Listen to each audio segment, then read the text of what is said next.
बच्चों, आप सभी का हिंदी व्याकरण पाठ सर्वनाम में आपका स्वागत है ना। तो पहले मैंने यहाँ पर एक पैराग्राफ लिखा है ना। इसको मैं पढ़ रही हूँ। अखिल एक छोटा सा सुंदर बालक है। अखिल के पिताजी स्टेशन मास्टर हैं। अखिल की माताजी घरेलू महिला है। अखिल की एक बहन भी है।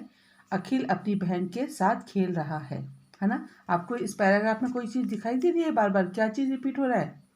बताओ, क्या रिपीट हो रहा है? अखिल, है ना। यहाँ पर मैंने बार बार अखिल लिखा है हर वाक्य के बाद, है ना। ये क्या होता है, जो किसी भी पैराग्राफ को जब हम लोग लिखते हैं, है ना, तो उसमें क्या है, अखिल को बार बार प्रयोग किया जाता है। इससे क्या होता है, आपकी भाषा जो होती है अटपटी लगती है ना। तो हम इस भाषा से बचने के लिए ही हम अखिल जैसी संज्ञाओं के स्थान पर, है ना, किसका प्रयोग करते हैं? किन शब्दों का प्रयोग करते हैं? हम करते हैं सर्वनाम शब्दों का प्रयोग करते हैं। आज का आपका चैप्टर क्या है? सर्वनाम, है ना। अब देखो, तो मैंने यहाँ पर फिर दोबारा से पैराग्राफ को लिखा है। अखिल एक छोटा सा सुंदर बालक है। तो मैंने बार बार यहाँ पर अखिल ना लिखकर क्या लिखा?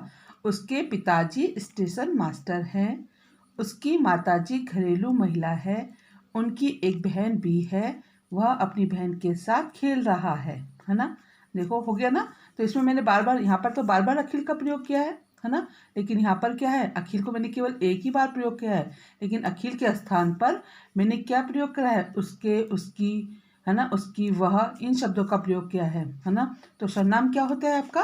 है ना, जो शब्द संज्ञा के स्थान पर प्रयोग किए जाते हैं उन्हें सर्वनाम कहते हैं, है ना।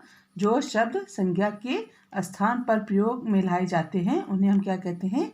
सर्वनाम कहते हैं, है ना। संज्ञा आपने पढ़ा है ना, किसी भी नाम को क्या कहते हैं हम लोग? संज्ञा कहते हैं, है ना। तो अखिल के नाम की जगह पर मैंने एक बार लिखा है। उसके बाद बार बार मैंने अखिल ना लिखकर उसकी जगह पर क्या शब्दों का प्रयोग किया है?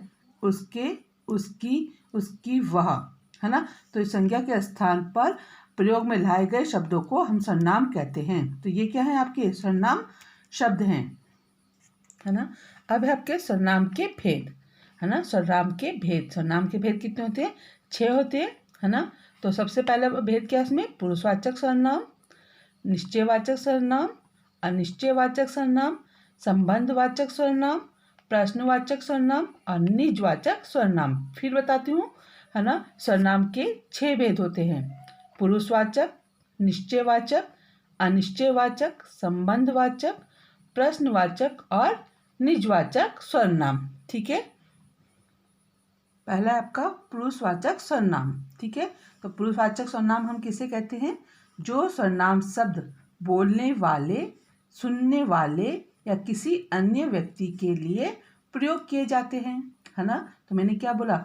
जो सर्वनाम शब्द, है ना, सर्वनाम शब्द बोलने वाले, सुनने वाले या किसी अन्य व्यक्ति के लिए प्रयोग में लाए जाते हैं उन्हें हम पुरुषवाचक सर्वनाम कहते हैं। जैसे मैं आपको एग्जांपल देती हूँ। मैंने कहा कि राम अच्छा लड़का है। ठीक है, मैंने बोला राम अच्छा लड़का है। अब मैं राम अच्छा, तो मैंने किसके बारे में बोला? राम के बारे में, है ना। तो ये क्या है आपका? प्रथम पुरुष हो गया, मतलब पहला व्यक्ति हो गया, है ना। फिर मतलब बोलने वाले के लिए बोला। फिर मैंने बोला सुनने वाले, किसने सुना? बोलने वाला कौन है? मैं बोल रही हूँ, है ना। मैंने बोला कि राम अच्छा लड़का है, बोलने वाला है ना। फिर सुनने वाला कौन है? आप सुन रहे हो, है ना, सुनने वाले। और मैंने किसकी बात करी है? राम की बात अन्य व्यक्ति के लिए प्रयोग में किए जाते हैं उन्हें हम पुरुषवाचक सर्वनाम कहते हैं। मैं, वह, तुम, है ना, है ना। तो इसमें आगे आपको समझ में, तो मैंने जैसे बोला कि तुम क्यों रो रहे हो, है ना, तुम क्यों रो रहे हो, है ना। तो तुम कौन है? सेकंड, है ना। किसके लिए बोला मैंने? जो आप सुन रहे हो, किसके लिए बोला? सुनने वाले के। मैं खेलने जा रहा हूँ, अपने लिए, है ना। वह स्कूल जा रहा है, तो वह किसके लिए प्रयोग हुआ? जो अन्य व्यक्ति है उसके लिए प्रयोग हुआ, है ना। तो इसमें क्या है? मैं, हम, तुम, वह, वे, अन्य, ऐसे शब्दों का प्रयोग होता है ना। मैं, जो बात करने वाला होता है ना, जो बोलने वाला है, उसके लिए कौन से शब्दों का प्रयोग करते हैं सर्वनाम में? मैं और हम। ठीक है। बात सुनने वाले के लिए हम क्या करते हैं? तू या तुम का प्रयोग करते हैं, है ना। अधिकतर तुम का प्रयोग होता है, तू तो गंदा लगता है। तो फिर आपका अन्य पुरुष में क्या आता है? वह और वे, है ना।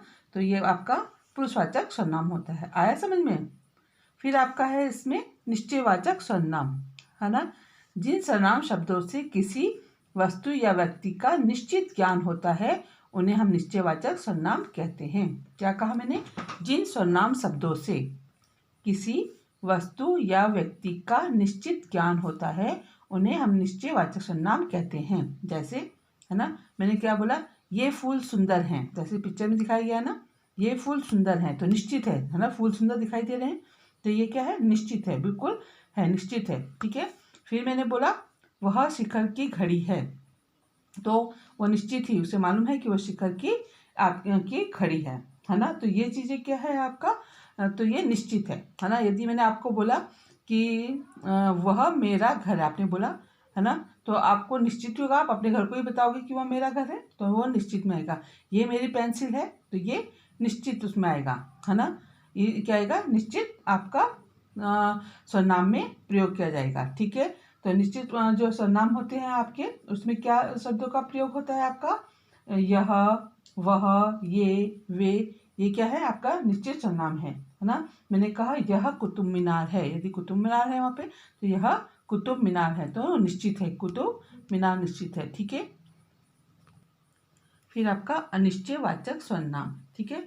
जिन सर्वनाम शब्दों से किसी वस्तु या व्यक्ति का निश्चित ज्ञान ना हो, है ना। इसमें निश्चित में तो क्या होता है? ज्ञान होता है, निश्चित ज्ञान होता है ना, पक्की बात होती है। लेकिन अनिश्चित वाक्य में क्या होता है? जिन सर्वनाम शब्दों से किसी वस्तु या व्यक्ति का निश्चित ज्ञान ना हो, मतलब आपको डाउट हो थोड़ा बहुत उसमें, तो उसे क्या कहते हैं? उन्हें अनिश्चयवाचक सर्वनाम कहते हैं, है ना। जैसे मैंने यहाँ पे पिक्चर दी है आपको, तुम्हें किसने मारा है, तो उसकी मम्मी ने उससे पूछा कि तुम्हें किसने मारा है, तो उसकी मम्मी को ये नहीं पता कि उसके बेटे को किसने मारा है, किसी बच्चे ने मारा, हो सकता है वो गिर के रो रहा हो, है ना। तो ये डाउटफुल है, पक्का अभी जब तक उसने बताया नहीं, तो उसको क्या कहेंगे? अनिश्चयवाचक, ठीक है। तुम्हें किसने मारा, तो उसकी मम्मी ने पूछा, तो उसकी मम्मी को डाउट है कि इसे किसने मारा, हो सकता है वो गिर के रो रहा हो, है ना, या किसी ने मारा हो, है ना। तो ये चीज़ें निश्चित नहीं है, ठीक है।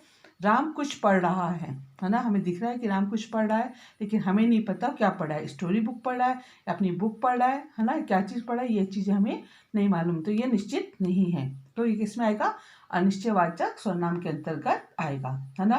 तो इसमें क्या होता है कि जैसे मैंने बोला कि कुछ लोग हॉल में बैठे हैं, है ना, तो कुछ बैठे हैं, अब हमें क्या पता कौन बैठा है ना। यदि मैंने कहा कि बाहर कोई आया है, निश्चित है कि कौन आया है, हमें नहीं पता, जब तक हम दरवाज़ा नहीं खोलेंगे तो हमें ये नहीं मालूम कि कौन आया है ना। जब हम देख लेंगे तो वो निश्चित में हो जाएगा, लेकिन हमने जब तक नहीं देखा वो अनिश्चयवाचक सर्वनाम के अंतर्गत आएगा, ठीक है। फिर आपका प्रश्नवाचक सर्वनाम में जिस सर्वनाम शब्दों का प्रयोग प्रश्न पूछने के लिए किया जाता है, जिन सर्वनाम शब्दों का प्रयोग प्रश्न पूछने के लिए किया जाता है उन्हें हम प्रश्नवाचक सर्वनाम कहते हैं। क्या कहते हैं? प्रश्नवाचक सर्वनाम कहते हैं। तो जैसे उसने बोला प्रश्न पूछने के लिए आते हैं, मुझे कहाँ बैठना है चाहिए, है ना, तो वो खुद से प्रश्न पूछता है कि मुझे कहाँ बैठना है, चेयर पे बैठना है या स्टूल पे बैठना है, तो खुद से कहाँ, है ना, मुझे कहाँ बैठना चाहिए, वह कौन है ना। तो ये क्या है? प्रश्न पूछने के का जो क्या होता है, सर्वनाम शब्द क्या होते हैं? प्रश्न पूछने के लिए प्रयोग में होते हैं, उन्हें प्रश्नवाचक सर्वनाम कहते हैं। इन शब्दों में कैसे शब्दों का प्रयोग होता है? कौन, किसे, क्या, है ना, ऐसे शब्दों को हम प्रश्नवाचक सर्वनाम कहते हैं। फिर आपका संबंधवाचक सर्वनाम, वे सर्वनाम शब्द जिनसे वाक्य के दूसरे संज्ञा या सर्वनाम शब्दों का संबंध जोड़ते हैं उन्हें संबंधवाचक सर्वनाम कहते हैं, है ना। वे सर्वनाम शब्द, है ना, जिनसे वाक्य के दूसरे संज्ञा सर्वनाम शब्दों का संबंध जोड़ते हैं उन्हें संबंधवाचक सर्वनाम कहते हैं, है ना। जैसे आपका ये है, जैसा करोगे वैसा भरोगे, इन दोनों का संबंध हो रहा है, दोनों का, है ना। जैसा करोगे वैसा भरोगे, है ना।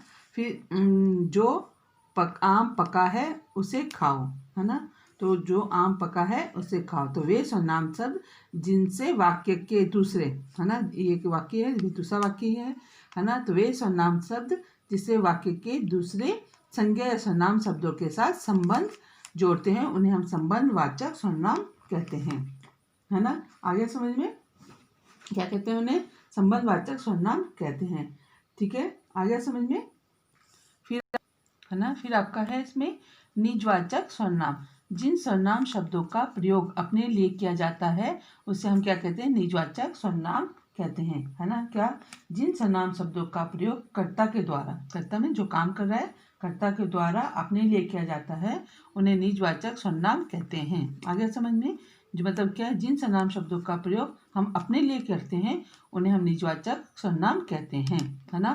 निधि स्वयं खाना बनाती है, मतलब अपने आप खाना बना रही है तो अपने लिए, तो ये क्या है आपका निजवाचक सर्वनाम। ठीक है। मैं अपने आप स्कूल चला जाऊंगा, तो क्या यूज करा उसने, अपने आप, है ना। तो क्या बोला, जिन सर्वनाम शब्दों का प्रयोग अपने लिए किया जाता है उन्हें हम क्या कहते हैं, निजवाचक सर्वनाम कहते हैं। आ गया बच्चों समझ में। ठीक है, आप अपनी एक्सरसाइज करना, जब नहीं आएगी तो मुझसे पूछना। धन्यवाद।